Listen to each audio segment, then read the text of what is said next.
मी तर सांगितलं, माझ्या बाजूला बसून होते 2 व्यक्ती. त्यांना सांगितलं मी का हा का पिक्चरची शूटिंग करून राहिला का म्हणून तो बोर्डवाला. तो असं म्हणत नाही तर तो बोर्ड येऊन आम्हाला भिडला. तो भिडून गेला.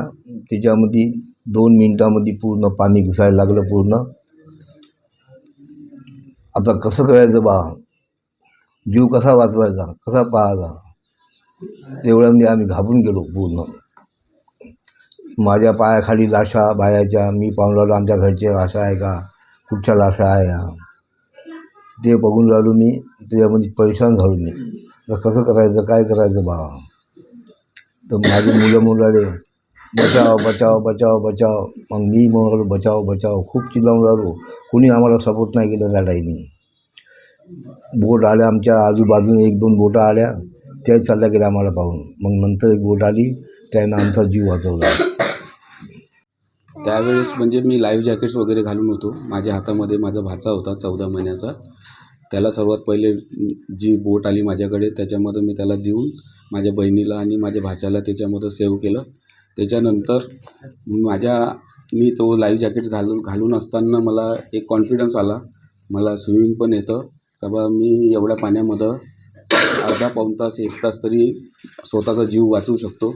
त्याच्यासाठी आता माझे जो इतका मोठा परिवार मी घेऊन निघालेला आहे, तर त्यांना मी कसं तरी वाचवणार हे असं म्हणजे मनामध्ये जिद्द ठेवली होती. आणि शेवटपर्यंत मी त्यांना इकडे तिकडे बघून सर्वांना असं त्यांच्या नाकातोंडामध्ये पाणी जाऊन होतं. सर्वांनी म्हणजे त्याच्यामध्ये पेट्रोल डिझेल सर्व काही, म्हणजे माझ्या आईचे पूर्ण डोळे लाल होऊन होते. ते पाहून म्हणजे शेवटपर्यंत आम्ही संघर्ष करतच होतो.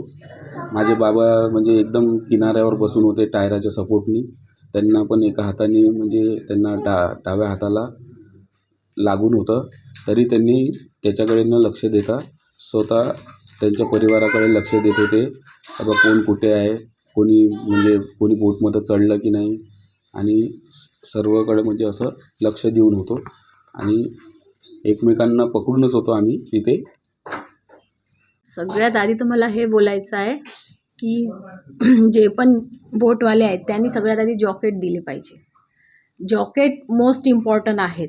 आणि लिमिटच्या बाहेर जी बी बोट आहे, लिमिटच्या बाहेर भरले नाहीत पाहिजे. कारण की मी एकच महिला नव्हती, त्याच्यामध्ये अनेक महिला होते. आणि माझ्याजवळ जे होते, आम्हाला ज्या हॉस्पिटलमध्ये घेऊन गेलेत, त्या हॉस्पिटलमध्ये 10 महिन्याचं बाळ होतं. आणि त्या 10 महिन्याच्या बाळासोबत त्याचे पप्पा होते. पण आई वाढली होती त्याची, वाहून गेली होती त्या पाण्यामध्ये. त्यावेळेस मला बघून असं म्हणजे एवढं माझे हे झाले की पूर्ण होश उडून गेले.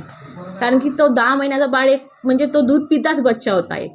आणि त्याच्यानंतर असे बाया किती वाहून गेले. आणि माझ्या पायाखाली एक 7 वर्षाचा मुलगा पडलेला होता. त्या मुलाला बघून तर मला बापरे असं वाटलं की त्याला मी वरती काढले आणि म्हटलं बचाव बचाव, आणि आम्ही मस्त आवाज देत आहे. पण कोणीच वाचवायला आलं नाही. काही वेळ बोट वापस गेली, 2 बोटा येऊन वापस गेल्या. सगळ्यात आधी जॉकेट द्या. आणि लोक काही जात नाही फिरायला, आणि लोकांना आयडिया नसते की जॉकेट घालायला पाहिजे, आणि जॉकेट घातल्यानंतर असं असं होते म्हणून.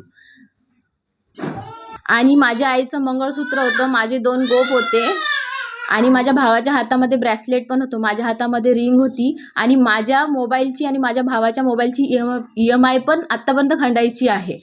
मोबाईल एकांचे पण रिपेअर झाले नाहीत. आणि यांनी 4 दिवस हॉस्पिटलमध्ये होते, पण कुणाकडून काही मदत भेटली नाही. आमचे 4 जण ॲडमिट होते, मुंबईलाच होते, पण कोणाकडून शासनाकडून काही मदत भेटली नाही 1 रुपयाची पण. त्यांनी माझं बाळ पाहून बी 1 रुपया पण दिला नाही.